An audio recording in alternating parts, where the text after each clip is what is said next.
सवाल जवाब के लिए अपन को आज सिंगापुर जाना है, गुड़गांव जाना है, मुंबई जाना है और हरियाणा जाना है। हरियाणा के रोहतक जाना है। जो जो जुड़ रहे हैं वो आपको आपकी स्क्रीन पर नजर आएंगे। सबसे पहले सिंगापुर से प्रभा तापड़िया जी स्क्रीन पर। कहाँ की स्क्रीन डायरेक्टर साहब सबको लाइए यार। Hi sir. Hi Prabha ma'am. Prabha ma'am Singapore कब से क्यों?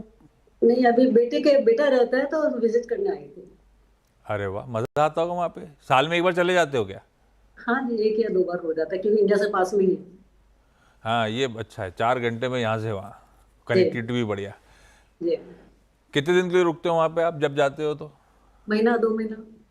अरे वाह, जब बोरू इंडिया से सिंगापुर घुमा है ऐसा?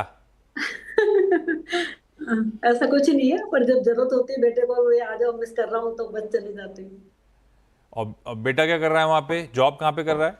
ये एसेंचर में कर रहा है, साइबर सिक्योरिटी में। अरे वाह, सही है। अच्छा प्रभा मैम, पहला सवाल कौन सा?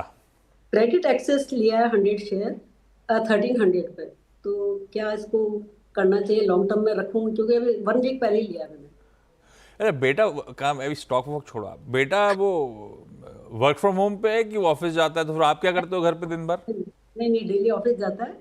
और मेरा फ्रेंड सर्कल बहुत अच्छा है, और दूसरा मार्केट तो चलता ही है क्योंकि 2.5 आवर्स का डिफरेंस है, तो और भी ज्यादा इजी है मेरे को कनेक्ट करना। तो फ्रेंड सर्कल बहुत अच्छा, मतलब सिंगापुर में फ्रेंड्स बना लिए आपने? हाँ जी हाँ जी, मैं बहुत फ्रेंडली अरे हूँ। अरे वाह। प्रभा मैम का सवाल है भाई, क्रेडिट एक्सेस 100 शेयर 1300 रुपए की खरीद। प्रभा मैम क्या पूछूं, रखना है कि नहीं रखना है, ऐसा पूछूं क्या? हाँ जी हाँ जी, इसको अभी तो 1 वीक ही हुआ लिए हुए, तो इसको शॉर्ट टर्म में मतलब पैसा ले लूँ या ना, जो लॉन्ग टर्म के लिए भी रख सकते। लिया क्यों था? लिया बस ऐसे ही था, ऐसे ही ढूंढ रही थी फाइनेंस कंपनी का, तो पहले बजाज फाइनेंस का लिया था। फिर मैंने कहा नहीं, इसका आगे पीछे का रिजल्ट वगैरह देखे थे, तो फिर 2-3 दिन से ये मूव भी हो रहा है अच्छा। तो जो भी है सही पड़ा है, 70 रुपए हफ्ते भर में कमा लिए। राजेश सर, है धमकम रखने लायक या जो कमा लिया उसे लेके निकला जाए? Good afternoon Ashish ji. बाकी भी जो सब महिला मित्रगण है पैनल में, सबको नमस्कार। क्रेडिट एक्सेस की अगर बात की जाए तो माइक्रो फाइनेंस का प्लेयर है। पहली तिमाही के नतीजे खराब आए, 85% के आसपास बॉटम लाइन में ड्रॉप आई। मैनेजमेंट ने क्लियरली कहा कि क्रेडिट कॉस्ट हाई है और दूसरी तिमाही में भी हाई रह सकते हैं उनके अनुसार। लेकिन गाइडेंस, अच्छी बात यह है कि गाइडेंस उन्होंने मेंटेन करी और 14 से 18% के ग्रोथ की बातें करी है। लेकिन मैं ये कहना चाहूंगा कि माइक्रो फाइनेंस की जो दिक्कतें हैं वो अभी भी खत्म नहीं हुई हैं और ऐसा लगता नहीं है कि बहुत जल्द में वो खत्म हो पाएंगी। तो ये दिक्कत इस स्टॉक में हमेशा बनी रहेगी, तो सावधान रहने की जरूरत है। क्योंकि इनका शॉर्ट टर्म का नजरिया है, मैं ये कहूंगा कि 1450 रुपये का टारगेट रखें और इस वक्त अपना स्टॉप लॉस जो इनकी खरीद दाम है वहां पर रखें ताकि घर से पैसे ना जाए।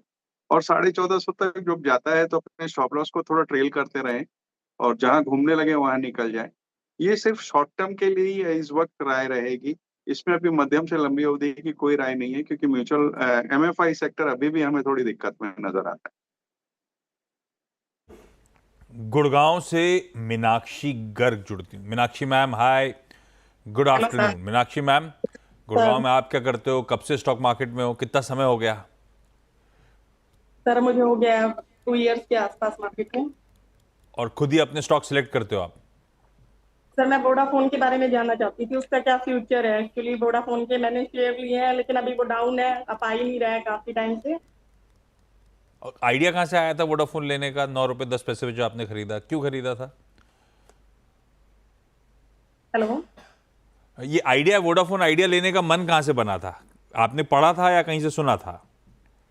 नहीं, मैंने सुना था कि हो सकता है उसमें आगे आ सकती है तेजी, मैंने लिया। बट एक बार तो वो हुआ भी था, बट फिर जी। वो डाउन है अब। डाउन ही चल रहा है, वो 7-8 के लगभग चल रहा है, इससे ऊपर आ ही नहीं रहा। तो इसका फ्यूचर क्या हो सकता है सर, वो हो सकता है या नहीं? राजेश सर, कुछ उम्मीद लगाऊं नहीं लगाऊं? अभी तो हो रहा है अच्छा खासा नुकसान, 1.25 रुपए का। या उसको रखना चाहिए या नहीं अभी? बिल्कुल ठीक। राजेश सर क्या करूं? मीनाक्षी मैडम, आप फोन कौन सा यूज करती हैं? माने कौन से सर्विस प्रोवाइडर का, वोडाफोन का, एयरटेल का या जियो का? हेलो। ये आप जो यूज कर रहे हो सर्विसेज अपने फोन में, कौन सी कंपनी की है? वोडाफोन की है, भारती की है कि जियो की है? फोन मेरा? हाँ हाँ हाँ, आपका। नो नो, वोडाफोन नहीं है sir. Low, all eggs in one basket है राजेश सर यहाँ पे मामला। तब फिर बट आपका सिम वोडाफोन वगैरह, के लगाओ। सिम फोन में सिम वगैरह वोडाफोन का है। अच्छा ठीक है, राजेश सर क्या करें? तब तो आपका वोडाफोन का लगाव लाजमी है। हालांकि कंपनी में नुकसान पे नुकसान बना हुआ है, तो डेट बहुत बढ़ा हुआ हाई लेवल्स पे है। सरकार ने जो अगर इनको और थोड़ी राहत नहीं दी, जो कि इस वक्त दिख रही नहीं है, तो इनको जो केपेक्स के प्लान्स है वो थोड़े से डावाडोल होते हुए नजर आएंगे। और आरपूज अगर आप देखें तो पूरी इंडस्ट्री में सबसे नीचे है। पिछले 2 साल 3 साल से मैं लगातार कई बार चर्चा भी कर चुका हूं कि इतनी ही ध्यान, इतना ही पैसे हमने भारती में लगाए होते तो शायद डबल हो जाते। और अभी भी रिटेल क्या है, वो वोडाफोन में है। मैं आज भी समझता हूँ कि वोडाफोन में बहुत जल्दबाजी में कुछ होने वाला नहीं है, अनलेस एंटिल की सरकार कुछ राहत दे, जो इस वक्त लगता नहीं।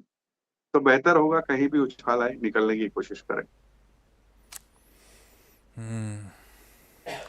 वोडाफोन के जब बड़े क्यूट से ऐड आते थे ना, वो wherever you go our network follows, वो डॉग वाला, फिर जुजू वाला, उस ज़माने में तो मैं भी वोडाफोन का एक ग्राहक था।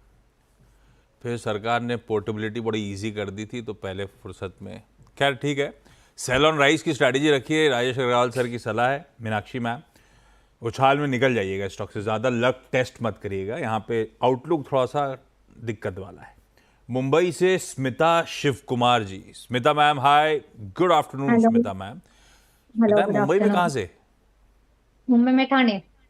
अरे वाह, ओके। स्मिता मैम, कब से स्टॉक मार्केट में, आप कितना टाइम हो गया? 5 साल। 7 ड्यूरिंग साल? कोविड। अच्छा, 5 पाँच साल। पाँच कोविड हाँ, साल, कोविड से। और पोर्टफोलियो कैसा कर रहा है आपका? ठीक है, जो अच्छा चल रहा है वैसे तो। एक दो है मेरा पोर्टफोलियो।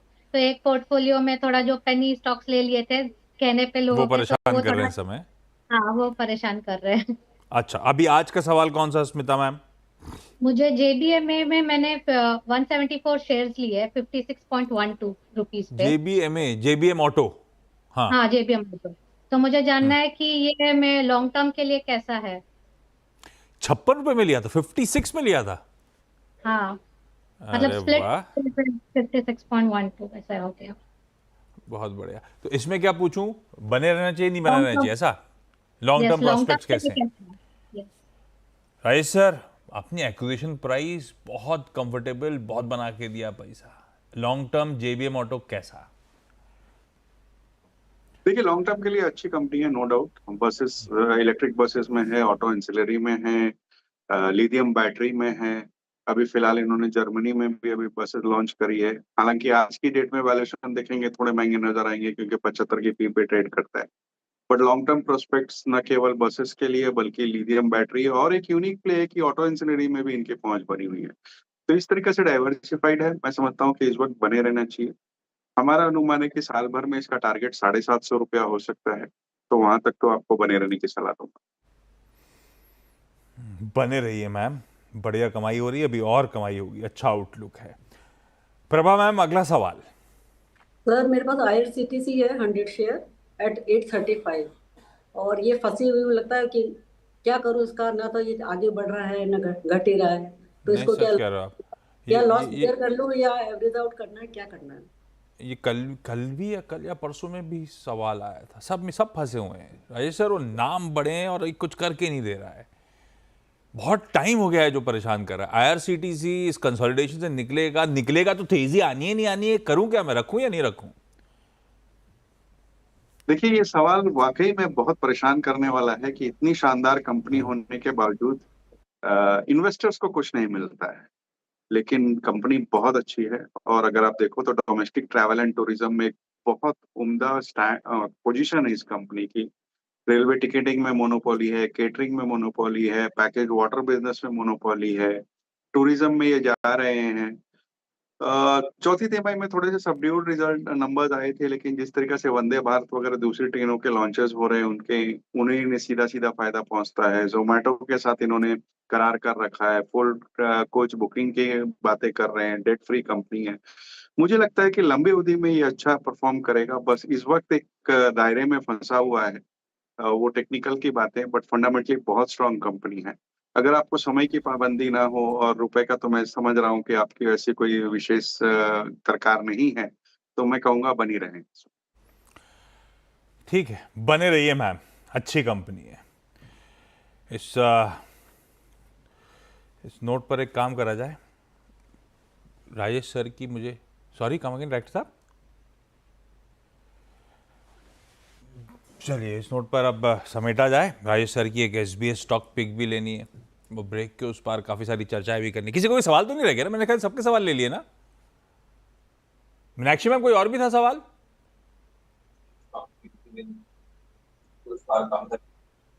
नहीं, मेरे ख्याल से स्मिता मैम आपके पास कोई सवाल बचा है? हाँ, मुझे मॉर्फन लैब का पूछना था। मैंने 52 रुपीज 50 पैसे पे 500 शेयर्स लिए थे, तो क्या हाल है उसका, क्या अभी कैसे है करके, सेल करना है कि डायरेक्टर साहब स्टॉक तो उठाया स्क्रीन पे, समझ में तो आया कहाँ पे है। अब पता नहीं राजेश सर के पास आउट ऑफ सिलेबस है राजेश सर, पर I am sure Rajesh sir ने ट्रैक कर रखा होगा। डायरेक्टर साहब स्टॉक ही नहीं दिखा रहे हैं, कोशिश कर रहे हैं। कितने पे चल रहा है मुझे नहीं आइडिया है। मोरपेन लैब आपने 52.5 पे खरीदा है। हाँ, राजेश सर आप ट्रैक करते हो क्या मोरपेन लैब्स? आप डायरेक्टर साहब ही ट्रैक नहीं करते हैं। ये आया फाइनली 61-62 पे चल रहा है। राजेश सर है क्या, ट्रैक करते हो आप लोग? देखिए, स्मॉल कैप की एक कंपनी है फार्मा में, जिसके एक दो प्रोडक्ट्स बहुत अच्छी डिमांड में है और हमारा अनुमान है ये 75-80 रुपए तक जा सकता है। कुछ नए इन्वेस्टमेंट्स भी कंपनी कर रही है, तो इस वक्त बने रहने की सलाह रहेगी। चलिए भाई इस नोट पर अब निपटाया जाए।